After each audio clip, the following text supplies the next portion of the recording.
हरे कृष्ण. दंडवत प्रणाम.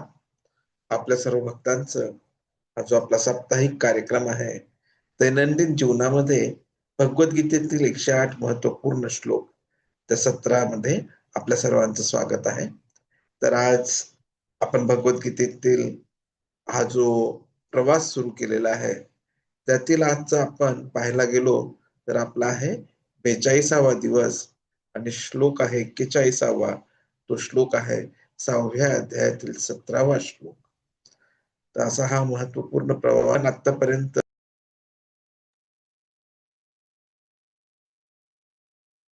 हरे कृष्ण कृष्ण कृष्ण हरे हरे, हरे राम राम राम हरे हरे.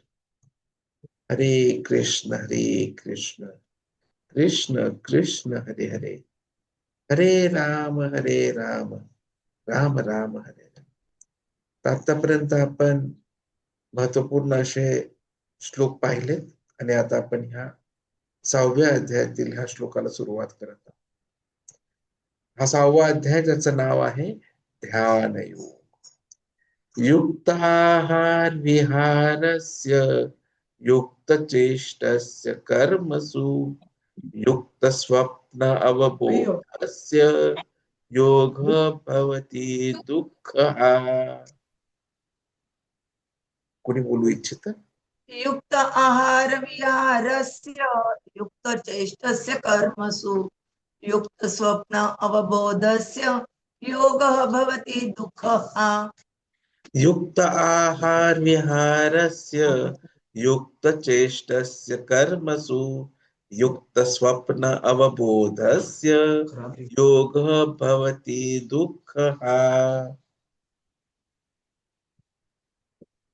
युक्त आहारस्य विहारस्य युक्त चेष्टस्य कर्मसु युक्त स्वप्न अवबोधस्य योगः भवति दुःखः.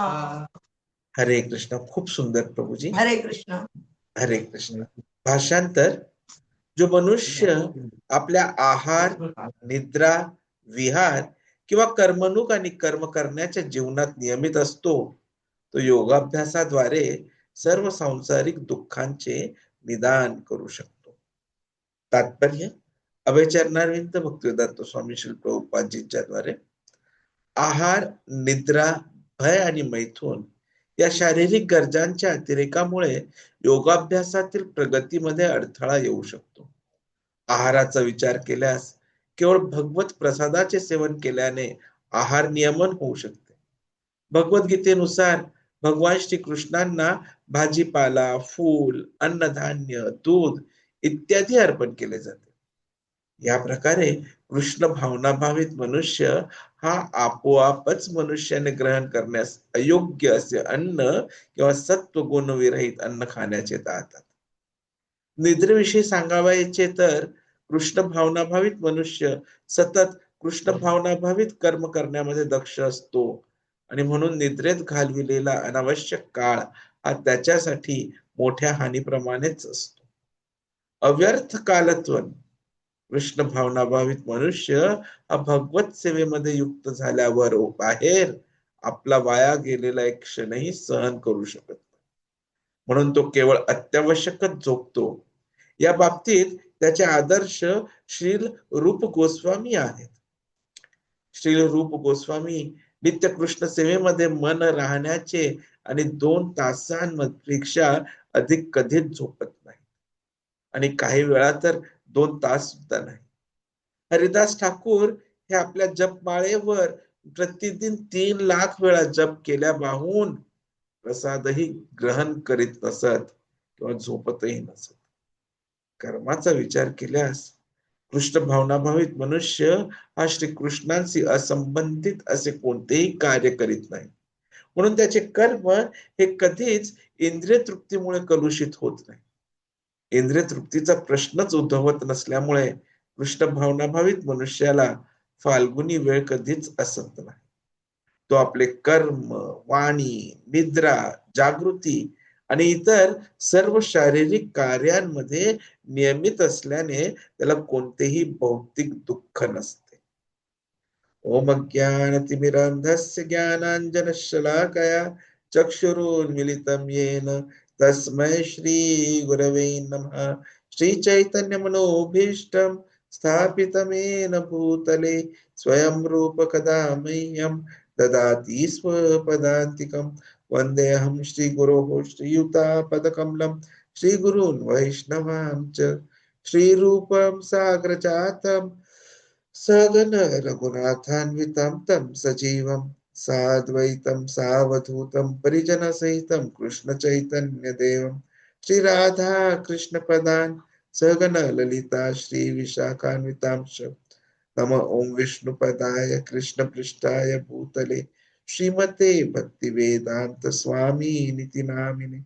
नमस्ते सरस्वती देवे गौरवाणी प्रचारिणे निर्विशेष शून्यवादी पाश्चात्य देश तारिणे.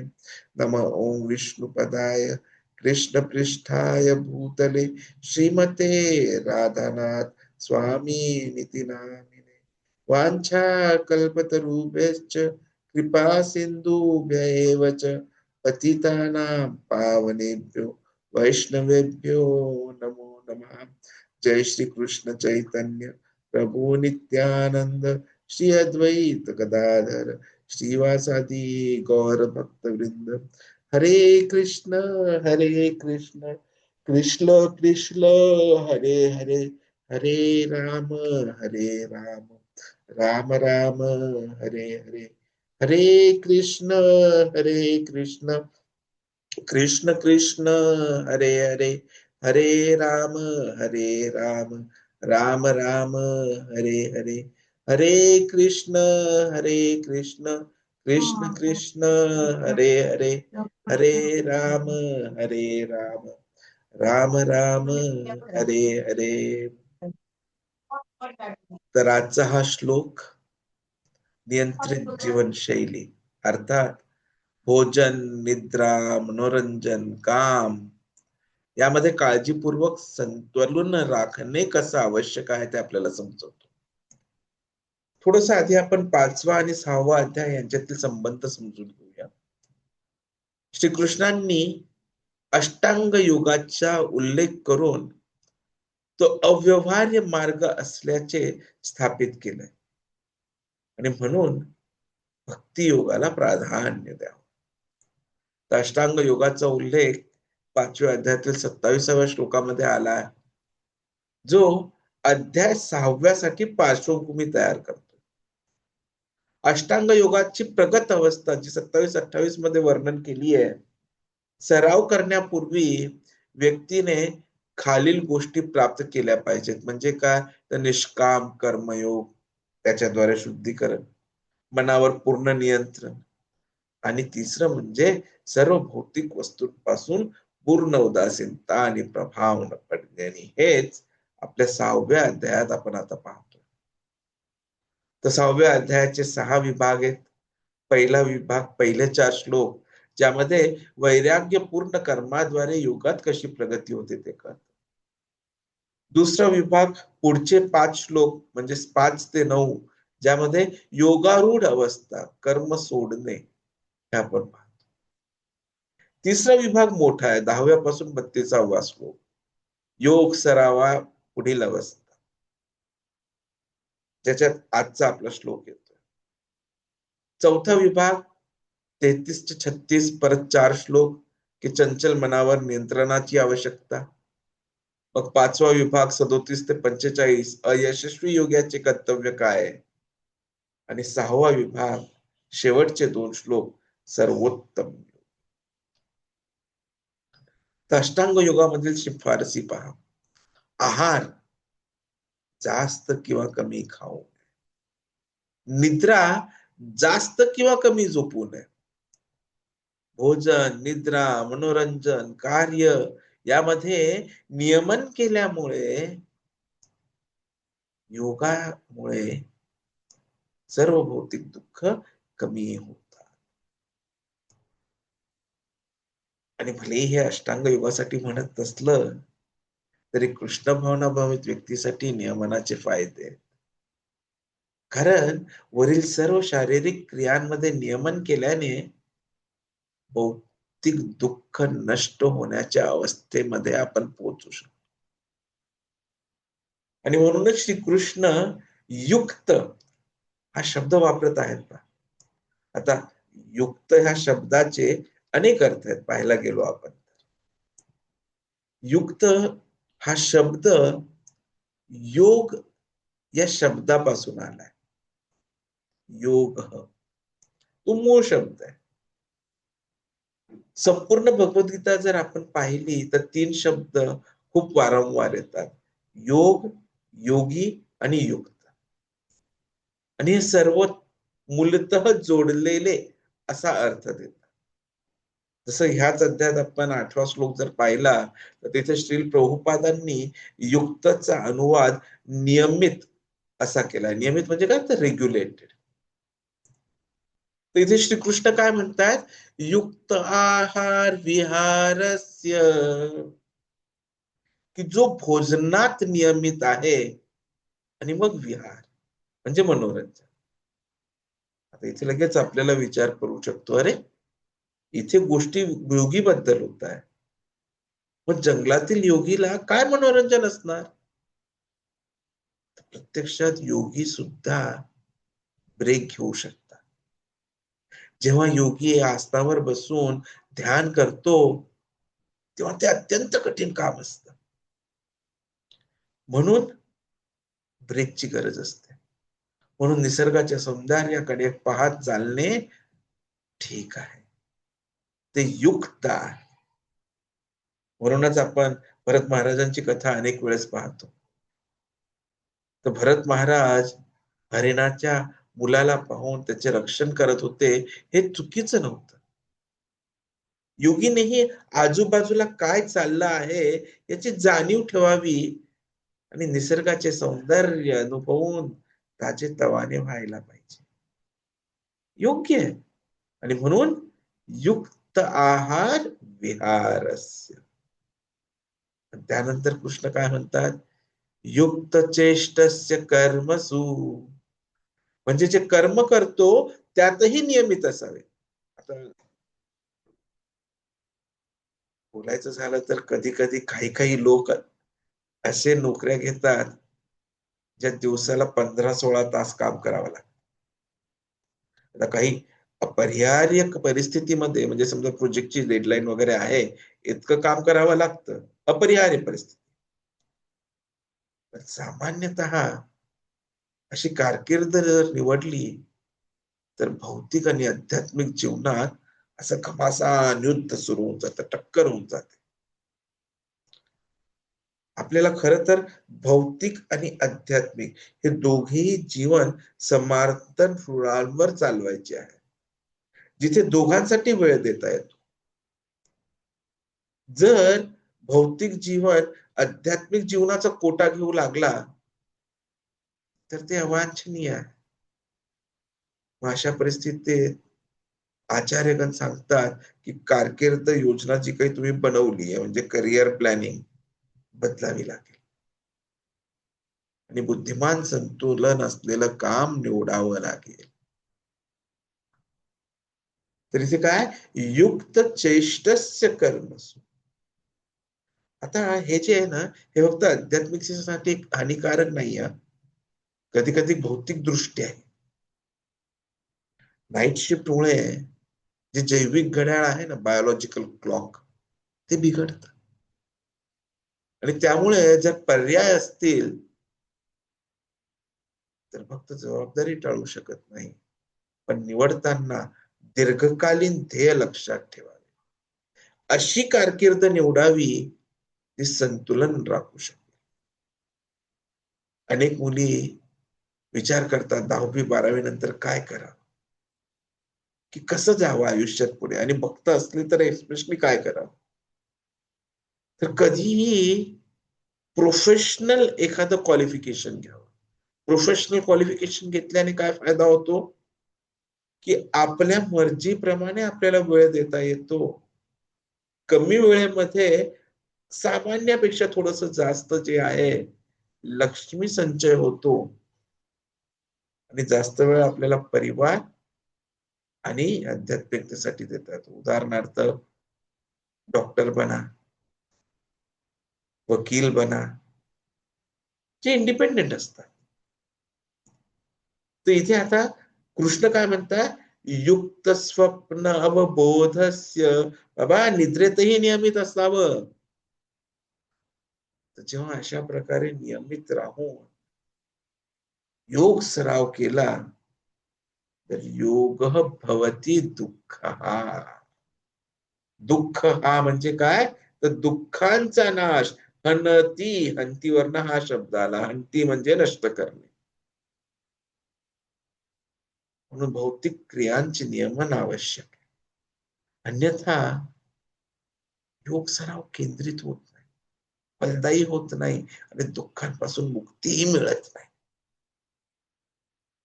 कधी कधी व्यत्यय येतात, जसं की जप पूर्ण करतो पण जर रोजचे असेल तर तो टिकाऊ सराव नाहीये, ती साधना नाहीये आणि मग आध्यात्मिक प्रगती होत नाही.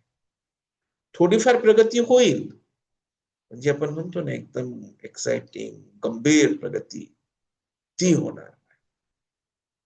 त्यामुळे जप करण्यासाठी असा वेळ निवडा, अशी परिस्थिती निवडा, तुम्हाला व्यत्यय येणार. आणि तेव्हा मग काय होईल, योग भवती दुःख. तर फळ देणाऱ्या योगासाठी भौतिक नियमन आवश्यक आहे. खर तर आपण आतापर्यंत पाहून घेतलंय की आपण जीव म्हणजे आत्मा आहोत आणि आत्मा कसा आहे, भौतिकतेने वेढलेला आहे आणि आपण त्याला आध्यात्मिक क्षेत्रातील श्रीकृष्णांशी जोडण्याचा प्रयत्न करतो. तर जेव्हा भौतिक नियंत्रित नसते तेव्हा चैतन्य भौतिकात अडकत आणि श्रीकृष्णांवर लक्ष केंद्रित होत.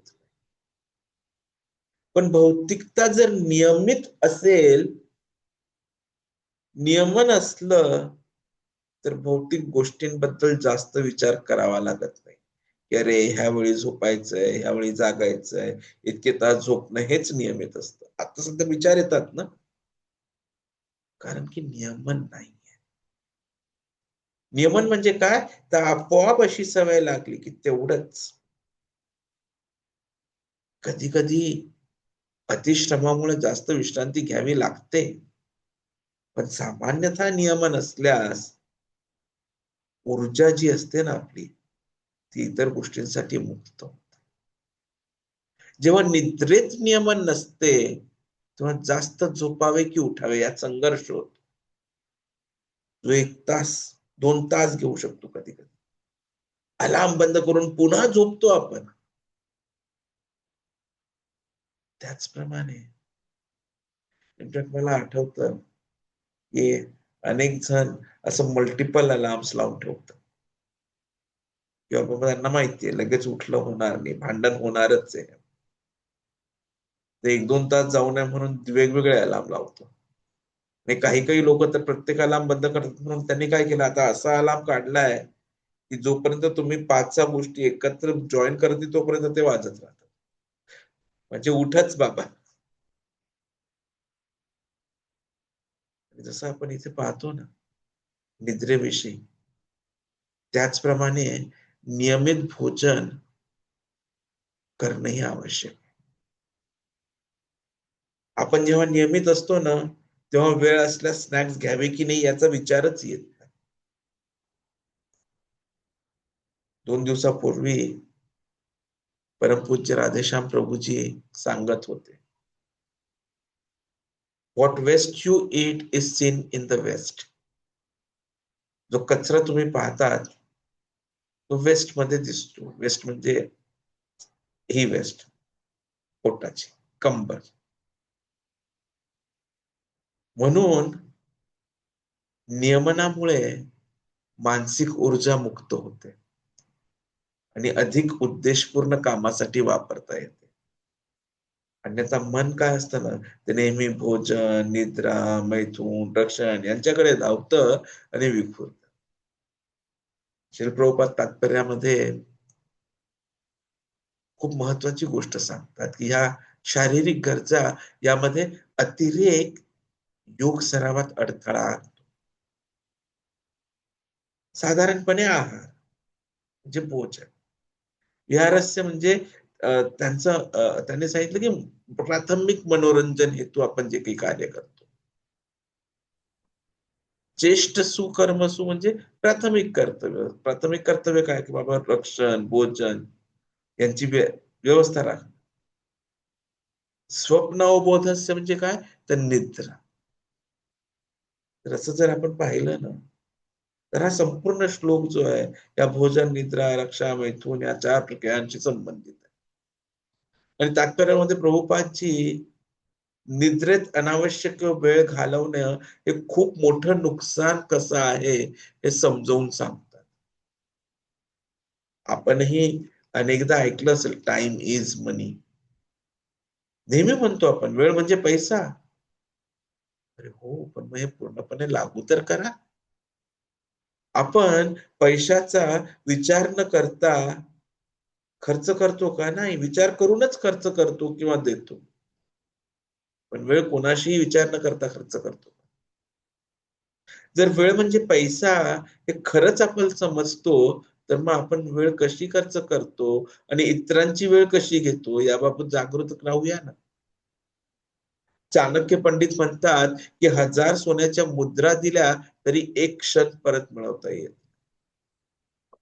म्हणून वेळ पैशापेक्षा अधिक मौल्यवान आहे आणि त्याचे मूल्य तसे करणं आवश्यक आहे. हरवलेला प्रत्येक क्षण मोठे नुकसान आहे, कारण तो परत मिळत नाही, साठवता येत नाही. पैशाबाबत आपण म्हणू शकतो मी आता खर्च करणार नाही, भविष्यात करेन, ठरवता येतं आपल्याला असं. पण वेळेबाबत तो पर्याय नाहीये की मी आज खर्च करणार नाही, मी पुढे खर्च करेन. बोलू शकतो आपण नाही. प्रत्येक क्षण जातोय, वेळ खर्च होतोय, फक्त पर्याय एकच आहे की तो कसा खर्च करायचा. आणि म्हणून तात्पर्यामध्ये प्रभुपादजी म्हणतात अव्यर्थ काल की कृष्ण भावनाभावित व्यक्ती श्री कृष्णांच्या सेवेत एक क्षणही असं घालत नाही की तो कृष्णांच्या सेवेत गुंतवलेला नाही. त्याला सहनच होऊ विचार काय करतो की श्री कृष्णांच्या ह्या मिशन मध्ये इतकं काही करायचंय, वेळ कसा वाया घालवू. एका हरे कृष्ण कृष्ण कृष्ण हरे हरे, हरे राम राम राम हरे हरे. त्यामुळे एका गंभीर भक्ताची व्याख्या काय असते की उद्देशाची जाणीव आणि तातडीची भावना की बाबा श्रीकृष्णाच्या ह्या कार्यामध्ये इतकं काही करायचंय, एक सेवा घेतो, कृष्णांची सेवा आहे, लवकर करतो, आत्ताच करतो, तातडी आहे. तात्पर्यामध्ये प्रभुपादजी गोस्वामींचं उदाहरण देतात की कसं ते खूप कमी झोपायचे. शारीरिक दृष्ट्या आपण अनुसरण करू शकत नाही, परंतु आदर्श मात्र ठेवू शकतो. आणि आपणही तसा आपला भाग या भगवंतांच्या कार्यामध्ये करू शकतो. आणि शेवटी उद्देश काय आहे की आपल्याला दैनंदिन जीवनामध्ये भगवद्गीता अवलंबवायची. आजचा श्लोक आपल्याला तेच समजवतोय की बाबा नियंत्रण आणा आणि नियमन आणा. ते कसं करायचं.